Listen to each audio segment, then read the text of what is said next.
पर महात्मा की कृपा होती, ये 8 बातें उसके हृदय में अपने आप जागृत हो जाती हैं। देख लो, 8 बातें उसके हृदय में अपने आप जागृत हो जाती, जिस पर संत की कृपा होती। पूज्य बाबा कहते हैं, पहला नाम जप, नाम कीर्तन और लीला गायन, इन 3 का उसको व्यसन हो जाता है, नशा हो जाता है। ये 8 बातें महात्मा के कृपा पात्र में जागृत हो जाती है। नाम जप, नाम कीर्तन और प्रभु की लीला गायन का नशा हो जाना। कीर्तन हो रहा है तो शकील के बैठ गए, थोड़ा 5 मिनट हमको भी गाने, राधा राधा, भगवत चर्चा हो रही, अरे यहां कथा हो रही और बैठ गए 10 मिनट। नशा है ये, हमारे आपको नहीं, सनकादि के लिए भी कहा गया, आशा व्यसन व्यसन याति नहीं, रघुपति चरित होए ता सुनहि। हनुमान जी को बड़ा नशा है। यत्र यत्र रघुनाथ कीर्तनम तत्र तत्र कृतमस्त कांजलम वाष्पवारि परिपूर्ण लोचनम। आश्रु बहाते हुए नाम कीर्तन सुनना, नाम कथा, लीला कथा ये श्रवण करना। पहला, साधु कृपा पात्र में नाम जप, नाम कीर्तन और लीला गायन का नशा हो जाएगा। दूसरा, उसको साधु के दर्शन से ऐसा सुख होगा जैसे अपने प्रिय रिश्ते नातेदारों को अच्छा, आओ आओ आओ आओ, हृदय एकदम मालादित हो गया।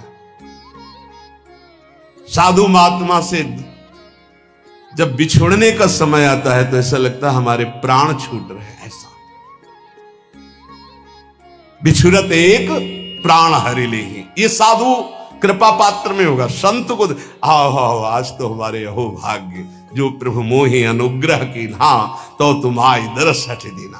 पहला, नाम जप कीर्तन और लीला गुणा गान का व्यसन। दूसरा, साधु दर्शन, साधु सेवन, ऐसा जैसे प्रिय रिश्तेदार, प्रिय नातेदार, ऐसा होना चाहिए। कई चरित्रों में पढ़ा है कि भगत की पत्नी जब संतों का मंडल आया तो उनके लिए बहुत ही ऐसे खिचड़ी आदि रूखा सूखा, और जब उनके भाई आए तो खीर पुआ पूरी सब व्यवस्था। जो लाल स्वामी जी के भी चरित्र में ही पढ़ा है, वो अंदर घर में गए, कहा कि बहुत खुशबूदार ये सब भोग पदार्थ बने, और संत मंडली में तो खिचड़ी परोसी जा रही। तो उनका वो संत है, ये हमारे भाई हैं आए, मतलब उनके साले। अच्छा, तुम्हारे भाई, और ये हमारे रिश्तेदार हैं, हमारे प्रभु के जन पार्षद हैं। सब खीर पुआ उनको परोसा, खिचड़ी उठा के लाए, उनके भाई को पकाया। ये तुम्हारे रिश्तेदार के लिए, ये हमारे रिश्तेदार के लिए। हरिराम व्यास जी, मलाई गिर गई दूध के साथ उनकी कटोरे में, और संतों में दूध परोसा है। हाँ, ये शरीर तुम्हारा पति है ना, इसलिए सभा में ही कह दिया, जाओ मैं आज से तुम्हारा त्याग करता हूं। तुमने हमारे संतों के साथ भेद किया, हमारे आगे मलाई गिरा, क्योंकि शरीर तुम्हारा पति है ना, इसलिए। जबकि ऐसा नहीं, स्वाभाविक ऐसा हुआ था। जब बहुत प्रार्थना की, कई दिन व्यतीत हो गए सेवा से बिलक, तब संतों के बीच में कहा कि अपने आभूषण बेच करके संत सेवा करे तो हम स्वीकार करें। संत ऐसे प्रिय लगे जैसे कोई सगा सनेही रिश्ता नाता जिनसे जुड़ा है, उनको देख और खूब उनके प्रति भाव, इस महात्मा की कृपा। तीसरा, सांसारिक चर्चा करने में बिल्कुल अरुचि होना। चौथा, महात्मा का कृपा पात्र कभी किसी की निंदा ना कर सकता है ना सुन सकता है। पांचवा, महात्मा का कृपा पात्र कभी प्रणाम नमस्कार न स्वीकार करता है किसी के, कोई जैसे कर रहा है तो स्वयं स्वीकार नहीं करता, और दूसरों को भरपूर सम्मान देता है।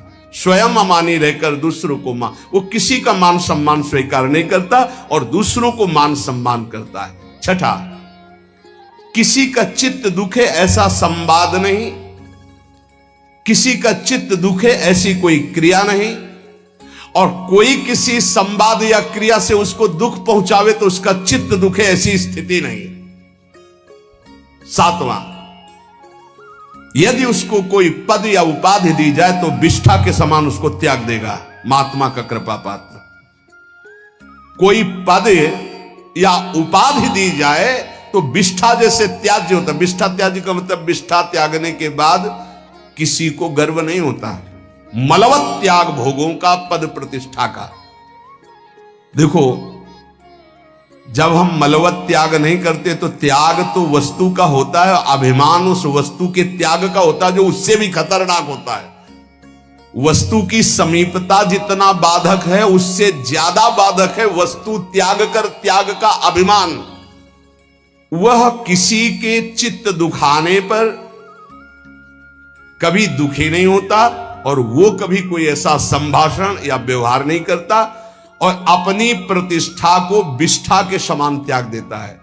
भोगों का त्याग, संपत्ति का त्याग, जहां बड़े महापुरुषों के प्रति आए तो विषवत त्याग बताया गया है, वमनवत त्याग, 3 शब्द बोले गए। वमन के समान और मल के समान।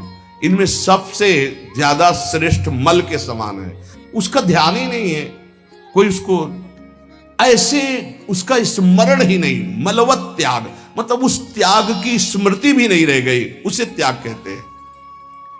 ये महात्मा की कृपा पात्र को होगी को प्रतिष्ठा को, संपत्ति को, मान को विषवत त्याग करना, वमनवत त्याग करना, मलवत त्याग करना। इसकी पहचान कि 8 बातें महात्मा की कृपा पात्र में आ चुकी हैं। कह रहे उसका मन एकाग्र होगा, किसी भी नवीन विषय भोग की इच्छा नहीं होगी, नेत्र निर्विषय होकर अनासक्त होकर विचरण करेंगे। देखा लाखों को, छवि एक की नहीं। देखा पूरी बाजार, इच्छा एक भी नहीं। नेत्र उसके निर्विषय हो जाएंगे। लाखों छवि देखने पर, लाखों मूर्ति देखने पर, लाखों प्रकार के विषय भोगों को देखने पर उसके हृदय में ना इच्छा होगी ना झांकी होगी।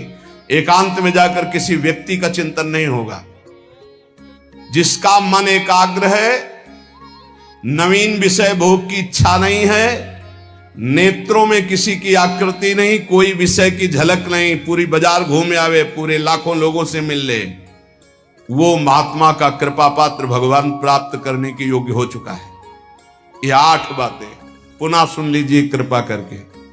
पहला, नाम जप, नाम कीर्तन, भगवत लीला गुणानुवाद। क्या व्यसन, नशा। कीर्तन हो रहा है, दौड़कर बैठ गए, हम भी 10 मिनट गाएंगे। नाम जप के लिए हर समय उत्साहित रहो कि जैसे गरीब आदमी 1-1 मिनट मेहनत करके धन कमाता है, ऐसे तुम नाम कमाओ। भगवत लीला गुणानुवाद में श्रवणेन्द्रिय को, जिनके श्रवण समुद्र समाना, कथा तुम्हारी सुभग सरि नाना, भरे निरंतर होई न पूरे, ऐसे। दूसरा, साधु महात्मा प्राण प्रिय लगे। तीसरा, संसारिक चर्चा बिल्कुल विषवत लगे, नहीं सुननी, नहीं करनी। जब उस मार्ग में नहीं जाना तो मुझे चर्चा क्या करनी। तीसरा, संसारिक चर्चा नहीं। और चौथा, कभी किसी की निंदा ना करनी है और ना सुननी है। 5वां, स्वयं अमानी रहकर सबको मान प्रदान करना, कभी अपने को मान सम्मान के विष का पान ना करावे। 6वां, किसी का चित्त दुखाए ना, दूसरे के चित्त दुखाने वाली कोई क्रिया ना करे और दूसरे के द्वारा चित्त दुखाने वाली बात और क्रिया होने पर अपने चित्त को दुखित ना होने दे। 7वां, अपनी प्रतिष्ठा को विष्ठावत त्याग दे। कोई भी उपाधि, कोई भी पद प्रतिष्ठा भगवत प्राप्ति के बाद जो हरि करे, पहले कोई स्वीकार न करे। उपाधि नहीं तो उपद्रव हो जाएगा। 8वां, सदा सच्चरित्र होकर जीवन व्यतीत करना। काशी में जज स्वामी नाम के एक बड़े सिद्ध महात्मा थे, जब रहते थे तो एक संत भगवान आए थे उनका, चलो आपको ब्रह्मबोध संपन्न महापुरुष के दर्शन कराते हैं। तो शायद मुमुक्ष भवन ऐसा नाम था जहां सन्यासी जन रहते थे, वहां गए। स्वामी जी एकदम वयोवृद्ध, अस्थिमात्र हुए रहे शरीरा, नजदीक गए तो जैसे एक उन्माद अवस्था को प्राप्त होते हैं वैसी स्थिति थी।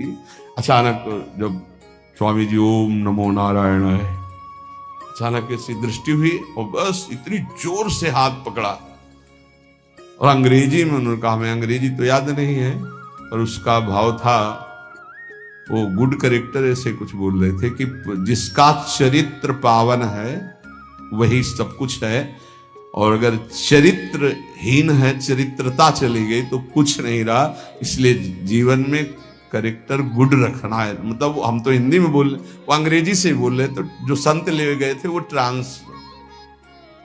ट्रांसलेटर, हाँ हमको वो ये भी अंग्रेजी का है ना, इसलिए रुक गए। वो उसका भाषा हिंदी की करके वो हमें बता रहे थे कि वो है। तो ये 8वां है, सर्वदा पावन चरित्र रखना। कोई हमसे त्रुटि, कोई ऐसी गलती है उसका सुधार किया जाए। बहुत जन्मों से हम लोग फिसलते रहे, अब इसका सुधार कर लें। ये सत्संग केवल भगवत प्राप्ति के लिए होता है। ये सत्संग केवल समस्त संत महापुरुष और भगवान की वाणियों को मिलकर होता है। जो तुम एक शास्त्र में ढूंढोगे वो तुम्हें ढूंढी ढूंढाई वस्तु मिल रही। ना तुम्हें दूध खोज करना है, ना दही खोज करना है, ना मथना है, ना माखन करना, सीधे घी मिल रहा है भैया। अगर अब पुष्ट ना हुए तो भगवान जाने।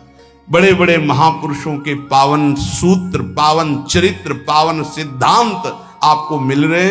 आप कृपा करके, अपने ऊपर कृपा करके, हमारे ऊपर कृपा करके, हमारे भगवान के ऊपर कृपा करके। कैसे? भगवान के ऊपर कृपा। भगवान ये गीता हमारे लिए बोले हैं, अगर हम स्वीकार करेंगे तो मानो भगवान कहते कृपा कर रहे हो हमारे ऊपर, जो हमारी बात मान रहे हो। जैसे छोटा बच्चा दूध पी लेना तो माँ कहती बहुत अच्छा, मानो माँ के ऊपर कृपा कर दिया, नहीं तो माँ चिंतित रहती। गुरु के ऊपर कृपा कर दिया यदि आपने बात मान ली, क्योंकि गुरु निश्चिंत हो जाएंगे। आप भगवत प्राप्त हो गए, आप भगवान को मिल गए। ये हमारी निश्चिंतता, हमारे प्रभु की निश्चिंतता। और आपके ऊपर गुरु कृपा भरपूर, हरि कृपा भरपूर, लेकिन आपकी कृपा में कंजूसी है आपके ऊपर। आपकी कृपा यदि आपके ऊपर हो जाए तो सब बात बन जाए। आप अपने ऊपर कृपा करें और जो सुन रहे हैं वैसा आचरण कर ले, यही है अपने ऊपर कृपा। सर्व मंगल हो जाएगा। खूब नाम जप करें, भगवद आश्रित रहे। और प्रार्थना है, दिनचर्या को भगवान मान लीजिए, हमारी बात मान लीजिए, अपनी दिनचर्या को भगवान मान लीजिए। दिनचर्या में त्रुटि ना कीजिए। दिनचर्या जिसकी पावन हो गई वो पावन हो गया, महात्मा बन गया। एक दिनचर्या, कोई भी दिनचर्या जो आपकी बनी हुई है उसको कभी त्रुटि मत होने दीजिए। बुखार आ जाए तो कपड़ा ओढ़ करके गेट के पास बैठ जाइए, आप उसका प्रभाव देखिएगा। दिनचर्या में बहुत बड़ी सामर्थ्य होती है। जिन महापुरुषों की हमने चरित्र पढ़े, बड़े बड़े महापुरुषों की, उनकी दिनचर्या थी, वही हमारे बचपन से दिमाग में दिनचर्या बैठ गई है कि एक दिनचर्या ही आपको उन्नति मार्ग में ले जाएगी। एक दिनचर्या, कृपया हमारी बात मान लीजिए, एक दिनचर्या बना लीजिए। आपकी दिनचर्या की त्रुटि वो आपके लिए बहुत हानिकारक होगी, प्रमाद स्थिति हो। अन्य समय आप कार्य कीजिए जो आपके और कार्य है, दिनचर्या में आपकी त्रुटि नहीं होनी चाहिए। आज के सत्संग का जो आपने श्रवण किया उसका मनन करो और अपने आचरण में उतारो, और इसी जन्म में प्रिया प्रीतम की प्राप्ति की योग्यता हमारे अंदर आ जाए। प्रिया प्रीतम मिले ना मिले, हर समय उनको पुकार कर रो रहे हैं यार, ये तो आ जाए। उनसे मिलने के लिए तड़पना तो आ जाए, उनकी याद में डूबना तो आ जाए। वो आ जाएगा। अगर उनको ना बुलाना होता, ना ये देना होता तो हमको क्यों ये सानिध्य देते। इस सानिध्य का मतलब वो हमें, आप समझो, प्रिया जो आपको मिलने के लिए कितने व्याकुल है, यहां से तुम्हें सुनाई नहीं दे रहा। ये उनकी व्याकुलता है, आपसे मिलना चाहते हैं। आप क्यों मिलने के लिए तैयार नहीं हो रहे हो। जैसे माँ बाथरूम में बच्चे को ले जाकर स्नान कराकर तैयार करके पिता की गोद में बैठा देती है, ऐसे गुरु आपको पावन सजा करके प्रिया प्रीतम के राख मंडल में प्रवेश कराने के लिए आप तैयार हो जाइए। जैसे छोटा बच्चा ना बाथरूम की, वो कहता है मुझे खेलना है, वो थप्पड़ मारेंगे, चल पहले। ऐसी कुछ दशा है। ऐसे घसीटो कि ये जो पवित्र आचरण है आपको निर्मल करेंगे। आप उन मलिन खेलों को खेलना चाहते हैं। ये छोटी मंजिल नहीं भगवत प्राप्ति। संपूर्ण द्वैत से विस्मरण प्राप्त करना है। विस्मृत्य द्वैत मात्रम प्रणयमय महाज्योतिरेकावर्णवांत, संपूर्ण सृष्टि का विस्मरण करके तब एक स्थिति आती है, एको ब्रह्मद्वितीयो नास्ति। पहले सब कुछ भूलना है, इसलिए कहा गया निरंतर भजन। सातु दीर्घ काल निरंतर सत्कार सेवितो दृढ़ भूमि। राधा राधा राधा राधा राधा राधा राधा राधा राधा राधा राधा। क्या जा रहा है? हर कार्य कर रहे, राधा राधा स्मरण कर रहे। उपासक कितना बड़ा कार्य करना है, विस्मृत्य द्वैत मात्रम, संपूर्ण विश्व का विस्मरण। अब संपूर्ण विश्व में आपको क्या संपूर्ण विश्व का स्मरण है? बिल्कुल नहीं है। आपका उन्हीं का स्मरण जिनका संबंध है। नहीं, आप क्या जानते हो उत्तर प्रदेश में कितने लोग वास करते हैं? आपकी स्मृति में है क्या? कौन कौन कहां कहां कैसा? आपका कोई मतलब नहीं है। उत्तर प्रदेश में आपका रिश्तेदार कौन है अभी याद आ जाएगा। आपकी स्मृति वही है जहां आपने संबंध फैलाया है। करना क्या है? सब संबंध के धागे प्रिया प्रीतम में समेट देने हैं। सबकी ममता ताग बटोरी, विस्मृत हो जाएगा।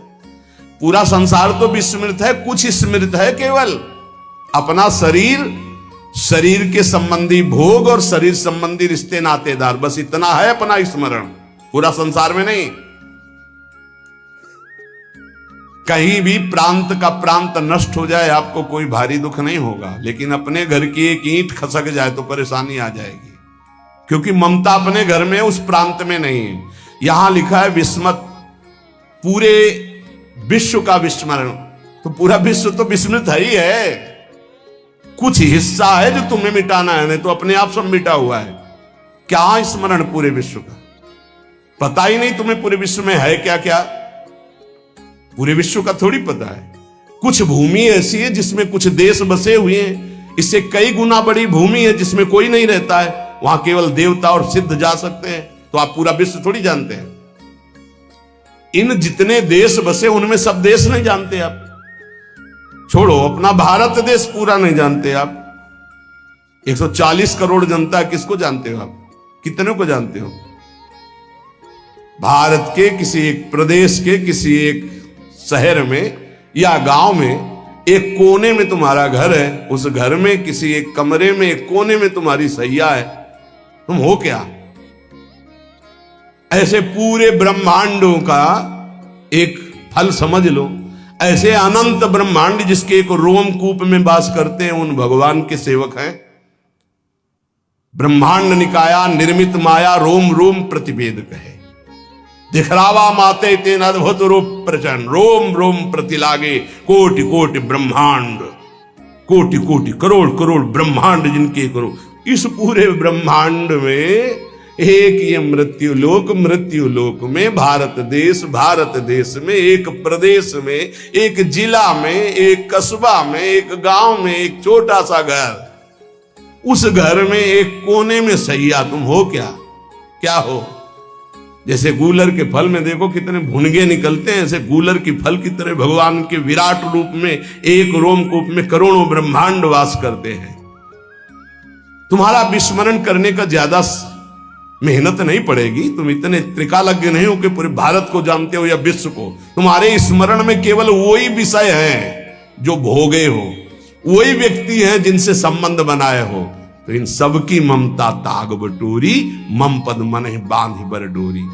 कह रहे विस्मृत अद्वैत मात्रम, यह है भगवत प्राप्ति का मार्ग। अब छोड़ो, बिल्कुल सरल मार्ग, छोटा मार्ग, एकमात्र अपने गुरुदेव का स्मरण। ध्यान मूलम गुरु मूर्ति, पूजा मूलम गुरु पदम, मंत्र मूलम गुरु वाक्यम, मोक्ष मूलम गुरु कृपा। या संपूर्ण विश्व का विस्मरण और आराध्य देव का स्मरण, और इसको कराने की सामर्थ्य एकमात्र गुरुदेव के चरणों में होती है।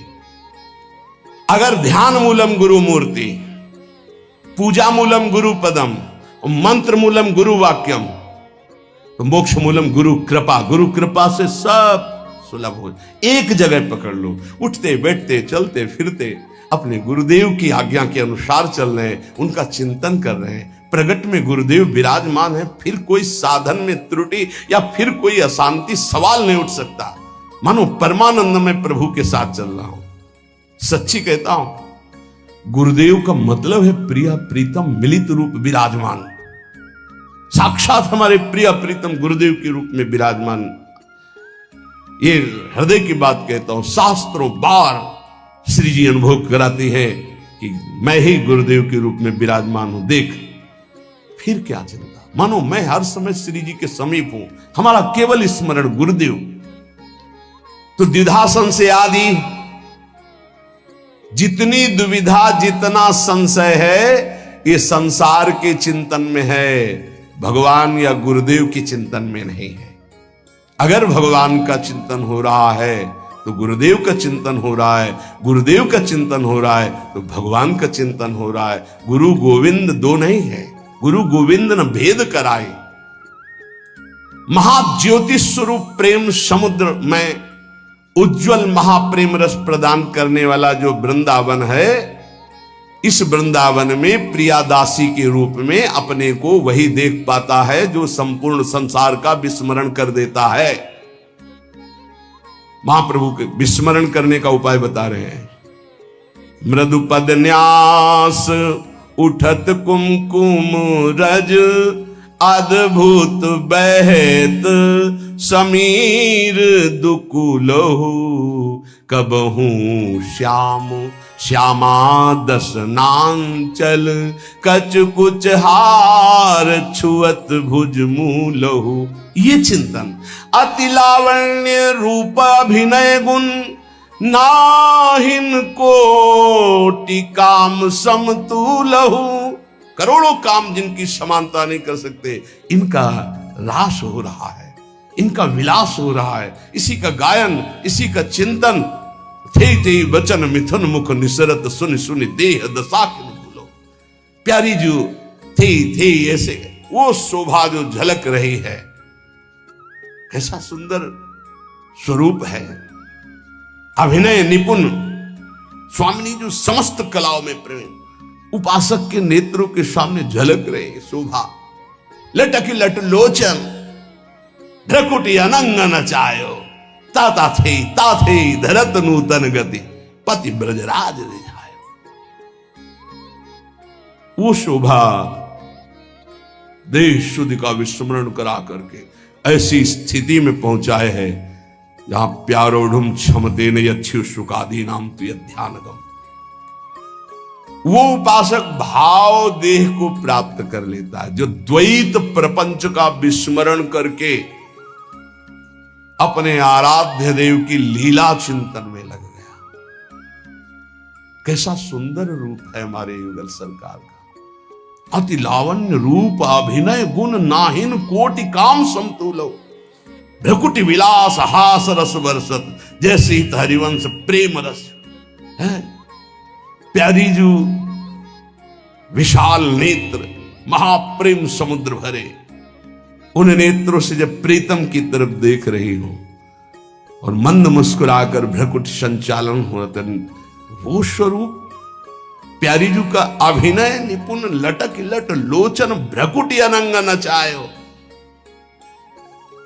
कैसा स्वामिनी जो अभिनय करते हुए, जिस समय भ्रकुटी संचालन करते हुए मंद मुस्कुराते, वो उस भ्रकुटी संचालन से करोड़ों कामदेव मानो मूर्छित हो गए, अधीन हो गए। ऐसा सौंदर्य जब उपासक देखेगा तो उसको इस मर्त लोक के कोई विषय चिंतन आएंगे नहीं। हमारा जो मार्ग मिला बहुत रसमय, चतुरासी जी प्रेम समुद्र है। आपसे प्रार्थना है, औषधि बड़ी गूढ़ है, अगर इसको पाते रहोगे तो रहस्य खुल जाएगा। चतुरासी जी का गायन देश शुद्ध विस्मरण करा देने की स्थिति में आपको खड़ा कर देगा। ध्यान दीजिएगा, सिद्ध साधन है देह विस्मृति, विश्व विस्मृति का चतुरासी जी का गायन, चतुरासी जी का चिंतन, चतुरासी जी का श्रवण। अरे अपने की बात क्या, लालजू को विस्मरण करा देने की सामर्थ्य श्री प्रियाजू में है। लालजू को विस्मरण करा देने, लालजू अपने आप चिदानंद स्वरूप, लालजू अपने आप को भूल जाते हैं। ऐसा प्रेम प्यारी जू का है। अपने प्यारी जू की शरण में है, अपने को कोई भय इस बात का कि संसार का कोई राग हमें फंसा लेगा नहीं। बहुत बड़ी जगह जुड़ गए हैं। श्री स्वामिनी जू का बड़ा प्रताप है। श्रीपाद प्रबोधानंद जी महाराज कह रहे हैं, आप हमारी बात मान लो, निहाल हो जाओगे। यद कोट्यन समपि स्पृशेन्न निगमो यन्नो विदिर योगिनः। मैं जो आपसे बात कह रहा हूं वेद की सामर्थ्य नहीं है कि आपको बता सके, वो नेति नेति तो हरि के लिए ही कह रहा है। यहां वृंदावन कैसे पकड़ता है, ये तो सुना था कि वृंदावन वास की तुम इच्छा करो वो तुम्हें फांस लेगा, पकड़ लेगा, ऐसे फांस से फांस लेगा कि तुम निकल ही नहीं सकते। तो लगता था क्या जादू है वृंदावन में, देखते हैं भाई। और जब वृंदावन ने फांसा तो जीने लायक नहीं रहे।